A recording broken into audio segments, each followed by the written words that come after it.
آنے والے ایپیسوڈ 25 میں شیر اپنی ماں اور بہنوں کے ساتھ فجر کے گھر جانے کا پلان بنائے گا تاکہ فجر کا رشتہ اس کے باپ سے مانگ سکے۔ اس بات کی خبر پہلے ہی شیر فجر کو فون پر دے چکا ہے۔ دوسری طرف شیر کی ماں نبیل کو فون کر کے بتائے گی کہ وہ ان سے معافی مانگنے آ رہی ہے۔ یہ خبر نبیل جب کاکا صاحب کو دے گا تو وہ بہت خوش ہوگا۔ وہ اور نبیل سمجھیں گے کہ وہ صرف معافی مانگنے آ رہے ہیں اور اس طرح انہیں شیر اور اس کی ماں سے بدلہ لینے کا موقع مل جائے گا۔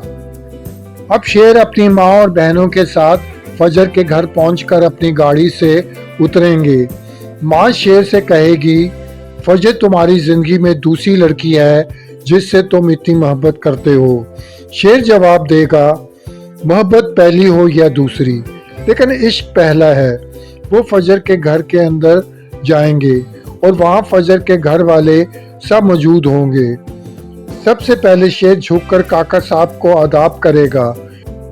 پھر شیر کی ماں نبیل اور کاکا صاحب کو بتائے گی اپنے آنے کا مقصد۔ وہ بتائے گی کہ شیر اور فجر ایک دوسرے کو پسند کرتے ہیں، لہٰذا ہم آپ سے شیر کے لیے فجر کا رشتہ مانگنے آئے ہیں۔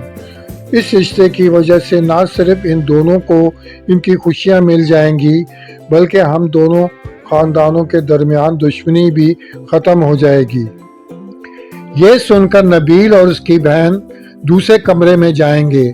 پھر وہاں نبیل کی بہن نبیل سے کہے گی، جشن مناؤ، تم ایک بار پھر اپنی بیٹی کے ہاتھوں لٹ گئے ہو۔ وہ معافی مانگنے نہیں آئے بلکہ بیٹے کی معشوقی کو رشتے میں بدلنے آئے ہیں۔ نبیل یہ سن کر بہت غصے میں آئے گا اور فجر کو زور سے آواز دے گا۔ پھر غصے سے نکل کر فجر کے کمرے میں جائے گا اور فجر کے ہاتھ کو سختی سے پکڑے گا اور پھر کھینچتا ہوا کمرے سے باہر لے جائے گا۔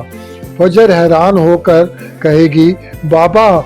نبیل جواب دے گا، مر گیا تمہارا بابا، قیامت تک بیان کرے گا تمہارا بابا تمہارے فریب پر۔ پھر فجر کو سیڑھیوں سے کھینچتا ہوا نیچے جائے گا۔ وہاں شیر نبیل کو روکنے کی کوشش کرے گا لیکن نبیل اس کی نہیں سنے گا اور فجر کو کھینچتا ہوا باہر لے جائے گا۔